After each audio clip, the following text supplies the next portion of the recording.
तो प्रोग्राम में तो पढ़ाई कर रहा था अंदर ही। मेरी बात हुई कि अंदर हम फंस गए, बाथरूम की तरफ जा रहे हैं। हमारा बेटा आदि श्रीवास्तव, मेरा बेटा फंसा हुआ है सर। लखनऊ के अलीगंज थाना क्षेत्र में भीषण आग लग गई। बताया जा रहा है कि वहां पे कोचिंग सेंटर चलाया जा रहा था। प्राइवेट कोचिंग सेंटर में जब आग लगी तो आग ने विकराल रूप ले लिया। पूरी बिल्डिंग आग की चपेट में आ गई है। 15 मौतें, 15 परिवारों का उजड़ना, 15 घरों में पसरा मातम और उसके बाद जागा सिस्टम। लखनऊ के अलीगंज अग्निकांड ने सिर्फ एक इमारत को नहीं जलाया, इस हादसे ने शहर की सुरक्षा व्यवस्था, बिल्डिंग नियमों और सरकारी निगरानी के दावों को भी राख कर दिया। अब उसी बिल्डिंग पर एलडीए का नोटिस चस्पा है। बुलडोजर कार्रवाई की चेतावनी दी जा रही है। शहर भर में कोचिंग सेंटरों पर छापेमारी हो रही है। बड़े बड़े संस्थानों को सील किया जा रहा है। लेकिन सवाल वही है, क्या ये सब 15 लोगों की मौत के बाद ही होना था? 22 जून का वो दिन जब देखते ही देखते आग की लपटों ने पूरी इमारत को अपनी गिरफ्त में ले लिया। धुआं इतना घना था कि लोगों को सांस लेने तक की मोहलत नहीं मिली। कुछ लोग खिड़कियों तक पहुंचे, कुछ मदद के लिए चिल्लाते रहे, कुछ ने जान बचाने की कोशिश की, लेकिन आग उनसे ज़्यादा तेज थी। और जब तक राहत और बचाव अभियान पूरा हुआ, 15 लोगों की मौत हो चुकी थी।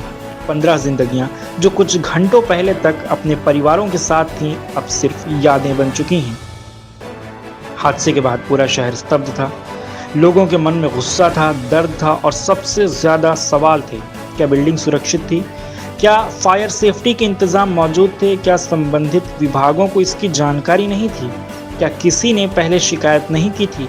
और अगर की थी तो कार्रवाई क्यों नहीं हुई? अब हादसे के 2 दिन बाद लखनऊ विकास प्राधिकरण हरकत में आया है। एलडीए ने बिल्डिंग मालिकों को नोटिस जारी किया है। नोटिस में साफ कहा गया है कि 15 दिनों के भीतर अपना स्पष्टीकरण दें। अगर जवाब संतोषजनक नहीं पाया गया तो कड़ी कार्रवाई की जाएगी। और कड़ी कार्रवाई का मतलब सिर्फ जुर्माना नहीं, बल्कि इमारत को ध्वस्त करने तक की कार्रवाई हो सकती है। यानी जिस बिल्डिंग में 15 लोगों की जान गई, अब उस बिल्डिंग का अस्तित्व भी खतरे में है। लेकिन इस नोटिस से बड़ा सवाल ये है कि क्या नोटिस हादसे से पहले नहीं दिया जा सकता था? क्या निरीक्षण पहले नहीं हो सकता था? क्या नियमों की जांच पहले नहीं हो सकती थी? क्या 15 मौतें सिस्टम को जगाने की कीमत थी? जांच में तो जो बातें सामने आ रही हैं वो और भी गंभीर हैं। बताया जा रहा है कि कागज़ों में ये भवन रिहायशी था, लेकिन उसका इस्तेमाल कॉमर्शियल गतिविधियों के लिए हो रहा था। यानी नक्शा कुछ और, हकीकत कुछ और। फाइलों में एक तस्वीर, ज़मीन पर दूसरी तस्वीर। और सबसे बड़ा सवाल, अगर ऐसा था तो वर्षों तक किसी ने देखा क्यों नहीं? क्या निरीक्षण नहीं हुए? क्या अधिकारियों को जानकारी नहीं थी? या फिर जानकारी होने के बावजूद आंखें बंद रखी गईं? यही वो सवाल है जो अब जनता पूछ रही है और जिनका जवाब सिर्फ बिल्डिंग मालिकों को नहीं बल्कि सिस्टम को भी देना होगा। अलीगंज अग्निकांड के बाद अब शहर भर में जांच अभियान शुरू हो गया है। पूरे प्रदेश में जांच अलग अलग जगह पर चल रही है। अलग अलग बिल्डिंगों पर छापेमारी हो रही है। एलडीए की टीमें लगातार अलग अलग इलाकों में पहुंचकर लखनऊ में कोचिंग सेंटरों पर छापेमारी कर रही हैं। कॉमर्शियल कॉम्प्लेक्सेस की जांच हो रही है। सुरक्षा मानकों को परखा जा रहा है। निकास मार्ग देखे जा रहे हैं। फायर सेफ्टी सिस्टम चेक किए जा रहे हैं और जहां खामियां मिल रही हैं वहां कार्रवाई की जा रही है। कार्रवाई की आंच अब बड़े नामों तक पहुंच चुकी है। गोमती नगर के विराजखंड स्थित एलन कोचिंग सेंटर में जांच के दौरान कई कमियां मिलने की बात सामने आई। निरीक्षण टीम मौके पर पहुंची, बच्चों को बाहर निकाला गया और फिर दस्तावेजों और सुरक्षा इंतजामों की जांच हुई। वहीं हजरतगंज स्थित एलन कोचिंग सेंटर पर भी संयुक्त टीम ने कार्रवाई की। एलडीए और अग्निशमन विभाग ने निरीक्षण किया और उसके बाद सेंटर को सील कर दिया गया। सोचिए, अगर अलीगंज में आग नहीं लगती तो क्या ये जांच होती? क्या ये छापेमारी होती? क्या ये सीलिंग होती? क्या सुरक्षा मानकों की इतनी गंभीरता से समीक्षा होती? शायद यही सवाल इस पूरी कहानी का सबसे बड़ा केंद्र है।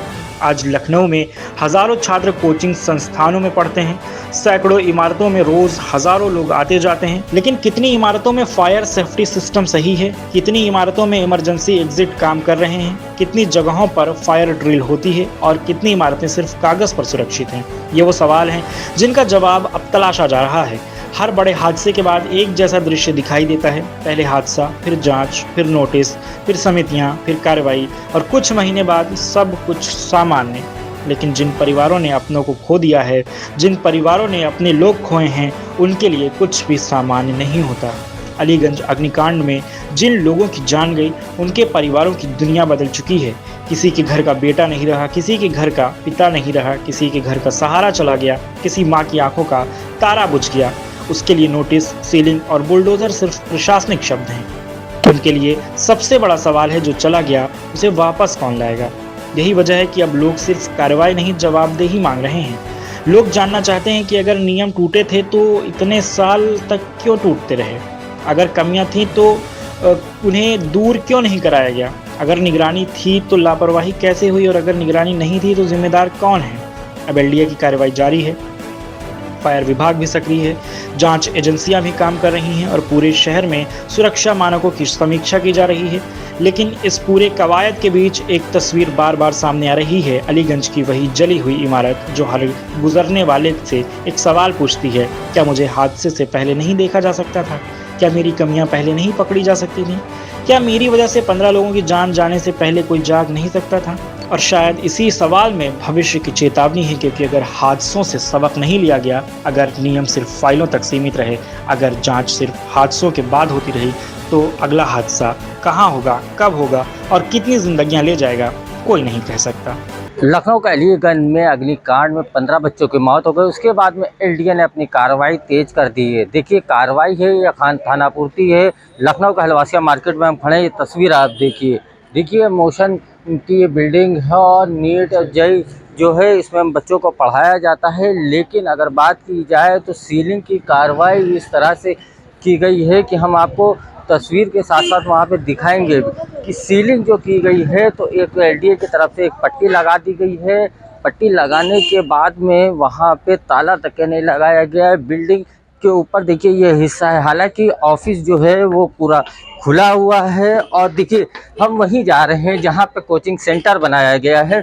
अवैध बिल्डिंग बताई जा रही है कि इसका नक्शा नहीं पास था। उसके बाद में आप देखिए ये बिल्डिंग जो है ये सील की गई है।